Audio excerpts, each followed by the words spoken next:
Hey guys, how's it going? Welcome back. So today we're going to test out some new pellets called Grizzlies. And these are a 14.2 grain wad cutter. I was very leery on trying these things out. And I had made mention of them in a video, and another YouTuber got on there. I can't remember his name. But he suggested give them a shot anyways. He thought pretty much the same thing and tried them out, and sure enough, they work really good. Now, my Qb78 22 cal is what we're using. I've got some fresh bottles in it. This gun is dialed in for Predator poly and metal mags, long or shorts. It shoots them spot on every single shot unless I get a bad pellet or it's way too windy, which we know how that affects things. So I'm going to be checking each wad cutter as we go along, because when I first looked at these, I was kind of like, those aren't the best looking pellets. And but not the entire tin was like that, it turns out. And they're $12 at Ecotrex Army Surplus in North Bay, and you get 250 rounds.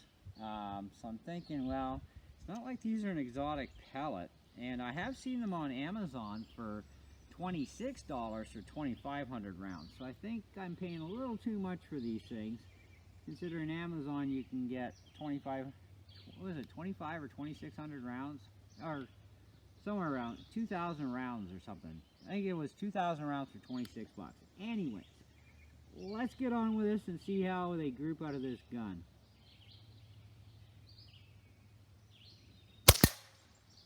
That's a low one, but at least it's centered.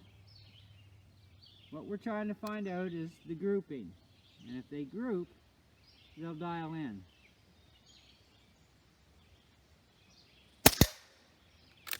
Bullseye out of that one.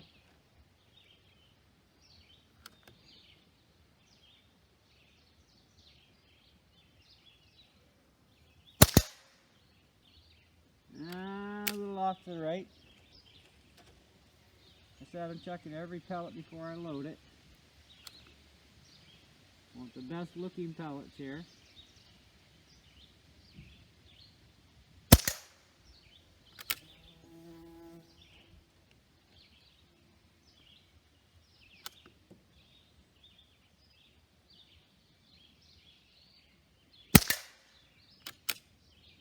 Alright, we're going to take 3 more shots and then we'll check our target. I'm sorry guys, I can't zoom in. I'm using my iPad. I busted my camcorder, but a new one's on its way here via Perlator.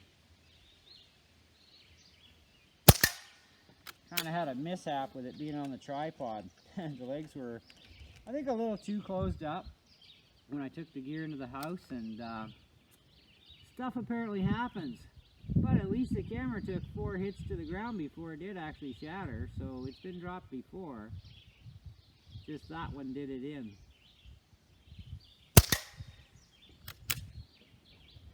Alright, 2 more. We'll do 2 more.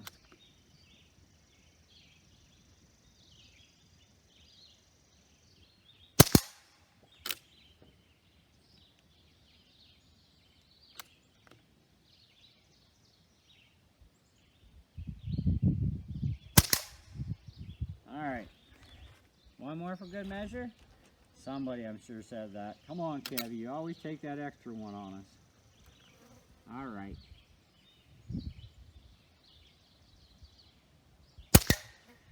There's your last one. Okay, I'm going to swap out the target anyway when I'm down there.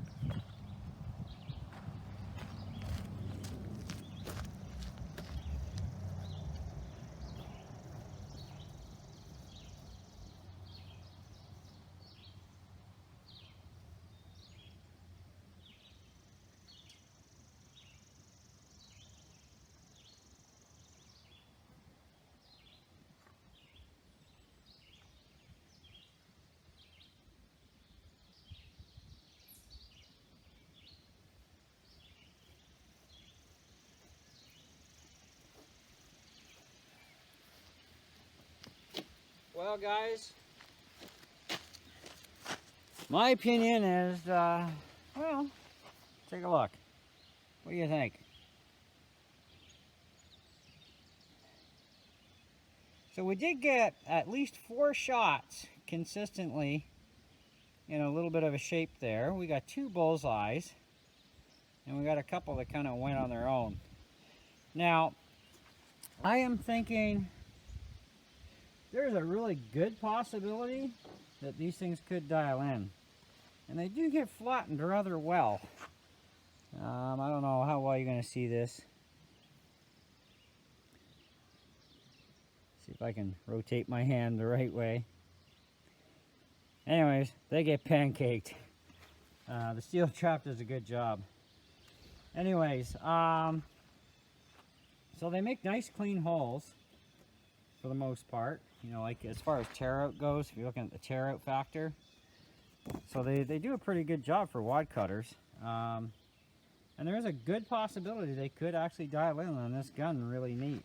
At least they're staying within the black area, and they're mostly between the 8, 9, and of course your 10, which is your bullseye. Got a bunch of them here in the 8. 4 shots worth in the 8. Or sorry, between the 8 and the 9 actually. Between the 8 and the 9 we got 4 shots. We got 2 in the bullseye. I don't know, they might dial in. Pretty good possibility. For paper punchers, if you're just punching paper, don't waste your money on exotic pellets like I do, because, you know, I mean, I punch paper, but I also do the odd pest control. Even for punching paper, I like to stick with pellets that the guns like, because I don't want to have to redial them in. And my whole goal when it comes to my guns is I find a pellet the gun really loves and will just go bullseye, bullseye, bullseye, bullseye, bullseye, you know, just wipe it out, and then find another pellet without changing scope settings that will do either exactly the same or plus or minus a little tiny bit of error, and I'm acceptable with that. I'm fine with it. But when they start going too much, it's kind of like, nah, I don't want to redial in the gun, you know, just for that pellet. It's nothing but a pain. But I will say this, for $12, I think they're definitely way overpriced, considering you can get, like I said, about 2,000 or 2,500 rounds off of Amazon for like 26 bucks, so $12 Canadian even, and I'm talking Amazon.ca, so Canadian website. But for 12 bucks for 250 rounds, I think that's a little expensive for these things. If you look at the quality grade of these things, I mean, they just, I don't know, they're kind of interesting. They remind me in some aspects of Iesco pellets, which are really super cheap Chinese pellets. And honestly, I wouldn't put those through any air gun. Great for giving to the kids because they're super, super cheap to buy. But as far as anybody serious about target shooting or that sort of thing, yeah, you want a good pellet for your gun, that's for darn sure. But overall, if you want to review at this time, just based on one .22 caliber gun I have, I would probably put these things somewhere around, well, let's forget about the price, because obviously I got definitely Jewed on the price, okay, for what I'm getting. But putting the price aside, just the pellets and how they actually react with the gun in comparison. Now, keep in mind I run 17 grain Predator metal mags, poly mags, longs and shorts. And this gun is dialed in dead on for them. And they're also a real expensive pellet. But worth the money. I would probably say somewhere around, because of how well they actually did group technically, I would say they're probably somewhere in the neighborhood of at least 3 3/4 out of 5.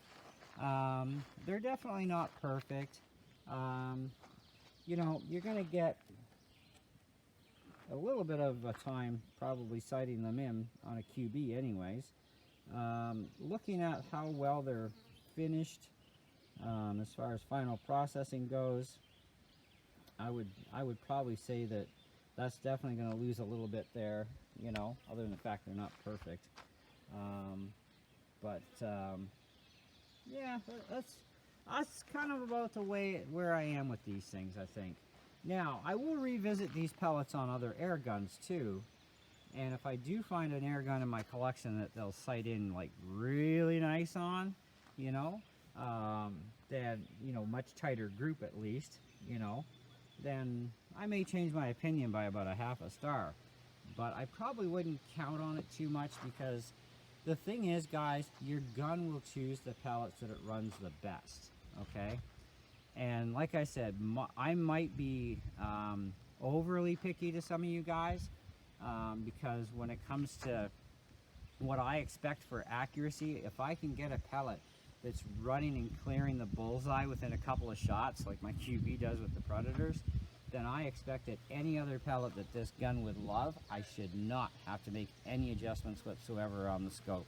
And you actually shouldn't, in my opinion. As far as distance we're shooting from, though, we're actually shooting today from 50 feet. So you can figure out the yardage on that one. And I was fair. I did put 2 fresh bottles of CO2 gas in the gun, to be fair. You know, because the QB does run 2 bottles. I'm zoomed in at about 8 times on my scope, you know, that sort of thing. I mean, zoom in doesn't matter. It's just a matter of being able to see the target so I can get that dead bullseye in there. And every shot was pointed at exactly the same spot. Good, you? Neighbors. So anyways, guys, that's where we're at with this one. So I think they're not a bad pellet. They're not, you know, but do find a cheaper place to shop online for them. And I wouldn't pay no $12 for 250 rounds. I mean, I did it because that's all they had, and I thought I would try it just to see. Yeah, you know.